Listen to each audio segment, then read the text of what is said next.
So, what's up no? Sa bagong features natin sa version 2.3, which is ito. Lagyan muna tayo. Tapos dito sa settings, advanced features. So, dito, off lang natin yung timer. Naka-on kasi. Pero pwede nating naka-on lang yan. Tapos dito, may default launcher, timer, floating controls. Tapos off delay. Yung off delay, yan yung kapag naka-insert coin or walang naghulog ng barya is 5 seconds yang naka-off. I mean 5 seconds before siya mag-off. Pwede din 60 seconds or 600 seconds, ganun. So bali seconds yung basihan natin dito, no. So ginawa kong 5 seconds na lang. Tapos re-off delay after wake. So iniba ko dito. I mean may ibang siya para kasi siya. Hindi kasi sila same. No, kapag na open mo na kasi na double tap nimo tapos na double tap mo yung screen, mag-o-open. I mean mag-o-on yung screen. Pagka on, ang resulta niya is dito, no? Sa ray of delay. So basta explore nyo na lang guys, no? So tapos dito, no?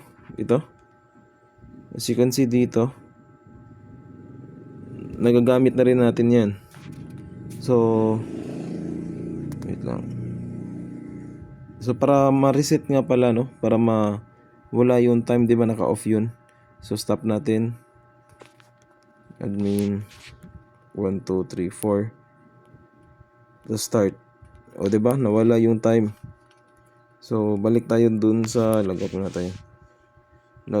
Punta tayo sa YouTube. So try natin 'to.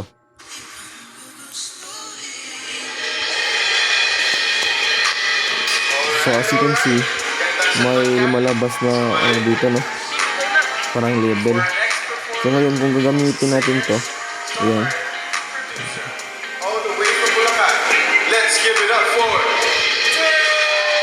So as you can see, wala siyang walang ingay, 'di ba? I mean walang lumabas na dito dialogue. Palatandaan nga lumakas o humina. Just now, in person. Kung nasan ka man, para sa itong kantang to. Ngayon alam ko na ba't na O, 'di ba? So ayun lang. Tapos may hide din tayong option. Click natin yung hide. Para mabalik 'yun, ito yung gagawin natin. Para mabalik, ito ang gagawin natin. Ito. Click lang natin 'to. Wait lang. Click. Dito. Click tapos show controls. Pagka show, ito na ang mangyayari, no. O, 'di ba? So ayun lang.